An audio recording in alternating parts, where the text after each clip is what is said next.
I bought this one right here for $1,400. And it kind of sounds like it has a transmission issue. Uh-oh, we have to go up a hill. Is it going to make it? Hers looking a little thin today. Something's missing. Hey. What's up, dude? Something's missing outside. What do you got here? Next check. 2007 Jeep. Green Jeep is gone. Ferrari video is on. The green Jeep is gone, and I have some great news about that Infiniti G35 that we thought was an absolute disaster. This is flipping $400 into a Ferrari. Welcome to Flying Wheels. Let's get going.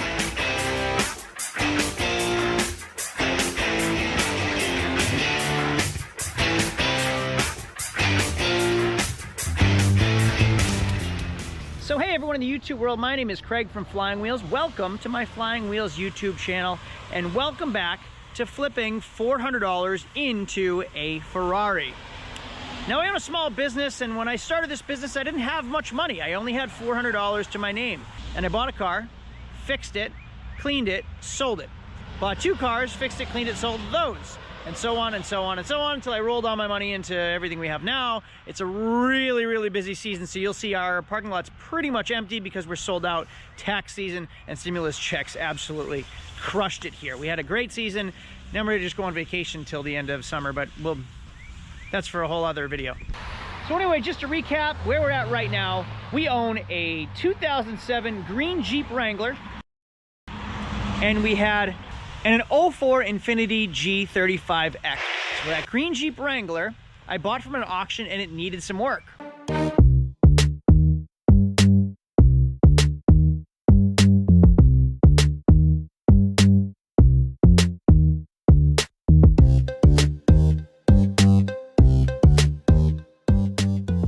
Well, that green Jeep Wrangler sold this week. It sold for $12,000. So we paid right around $8,000 for it. I think we had about $8,500 into it. We sold it for $12,000. So we made $3,500 off of that green Jeep Wrangler. So right now we are at $12,500, and that Infiniti G35. Well, that G35 was a headache. We bought it at auction. It seemed like the transmission was gone. Well, I have great news. Don't ever judge a book by its cover. Take a minute to have a professional look at something and tell you what it does and doesn't need. Have it professionally diagnosed to tell you what you do and don't need. The repair in that transmission was supposed to be $1,800. That's how much I paid for the car. So the cost to replace the transmission was as much as I paid for that entire car. Now, I overpaid for that car, but we got it in my shop, and guess what I found? Well, what we found was under here, transmission cooler line was snapped. So it was just seeping transmission fluid slowly. So there was zero transmission fluid in the car when we checked. I can't take all the credit for it. Our tech figured it out, so he's the one that figured it out and saved us the money. We found a $4 flange nut that was broken, and we replaced it and filled it up with fluid. Perfect. Let's go test it out because this is our first test drive. All right, got my trusty dealer plate. Let's go for a ride. All right, there's first gear. There's second gear. Oh no, I think I just ran out of gas. I'm on my way to the gas station. I hope we make it. Ah, no! No, make it! Are we gonna make it? I hope we're gonna make it. We are so close.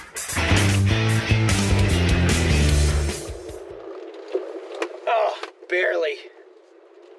Well, that was luck. Oh, we're great now.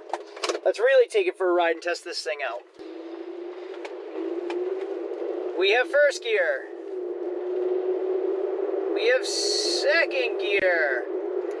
Wheel bearings are making some noise, and the front brake pads and rotors are pulsing.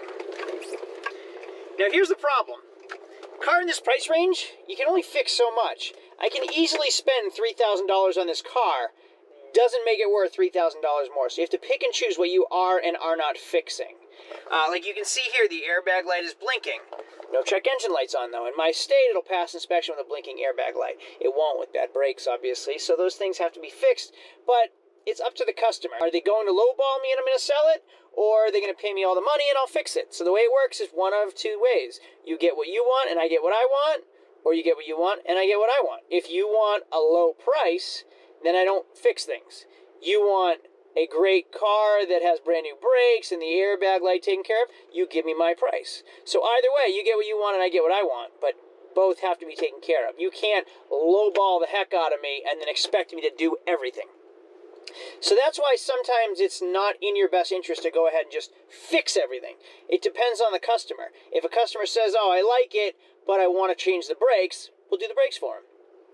That reflects the price. If a customer looks at it and says, you're asking 3, will you take 2? Fine, but I'm not doing anything else. You take it the way it is and I never want to hear from you again. That's fine. So it's kind of, every scenario is different depending on the customer. I do make it presentable, we do fix it to make it safe, but everybody wants to negotiate, so we can negotiate from there. What do they want? How does the deal going to go? And that's how we decide what we are and are not doing, and then obviously everything's documented to cover your butt. So here's the finished product of our G35X. It's an 04 with 189,000 miles. Now, if you know me and you've been watching my videos, you know I hate selling cheap cars. I hate it. I listed this thing for sale yesterday for $3,000. I can't tell you how many $1,500 offers I got it. I paid $1,800. We're like a crazy weird season where it's a trifecta of like, everybody has stimulus money and everybody has tax check money and everybody needs a car. It's just crazy. Everybody's buying everything and spending money. So the values are like way through the roof. So you're basically getting your prices right now if they're reasonable. So there's no reason I need to cut my price in half for anybody. But here's the finished product.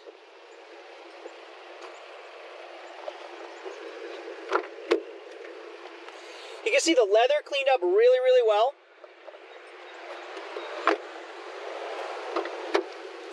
We have black leather, power seats, heated seats. The good news too is I got the April 20th aroma out of the car now, so it's just like refreshing leather smell in here. Sunroof. So right now we are at $12,000 from the green Jeep, and this I have listed for $3,000. So let's just say I get all my money, we'd be at like $15,000 now off of just $400. So far we're doing well. Now going back to the green Jeep, I paid like, I don't know, $7,900 for it, something like that. I put another $700 into it, and then I sold it for $12,000. So we're going to go to my shop, and I'm going to explain to you briefly what the difference between gross profit and net profit is. And then we're going to go to the auction and try to spend that $12,000 on something else. So let's get going over to my shop. German. How goes it on the sale of that G35 back there on Facebook Marketplace? Are they driving you nuts or what? We're getting some inquiries. I actually got an offer yesterday for like $2,000, and I kind of offered at $2,500. All right, I have it listed at 3, so far 2. $2,500 is pretty fair. The way it is. Now let's talk about gross profit versus net profit. We'll use a 2007 Jeep Wrangler for the example. So we paid $7,500 and we sold it for $12,000, which means a gross profit of $4,500. That's how much we made off of it. Now we don't want to use that for tax purposes. We have to take into consideration the cost of goods sold. So we paid $7,500. We have $1,000 in expenses, which means we have a total cost of goods sold, including cost of repairs and the Jeep, for $8,500. We sold it for $12,000, which means we have a net profit of $3,500. That's a $1,000 difference that you want to make sure you're taking into consideration. And that's the difference between net and gross. Now, you obviously want to pay taxes on as little as possible, so all of your expenses are accumulated at the end of the year, and that is your net profit. At the end of the year, you pay your taxes on your net. So all of your overhead, your carrying costs, anything that it costs to do business is expensed at the end of the year and deducted from how much you made, and then you try to bring that balance down to the lowest point you can to help reduce your tax burden. So that's it for today. In the meantime, we gotta get rid of this G35X, cash out, so we can roll it into more Ferrari videos. I also have $12,000. The next video, we're gonna take you along with me to the auction so I can figure out what we can buy with that $12,000 from the green Jeep Wrangler. I hope this video was helpful. If it was, do me a favor and give me a thumbs up to help me boost the algorithm. Also, if you're not subscribing yet, do me a favor, subscribe. Do yourself a favor. Subscribe so you get updates on all of our videos and see how we're doing in this process. Thanks for watching. I'll see you at the auction in the next video. Adios.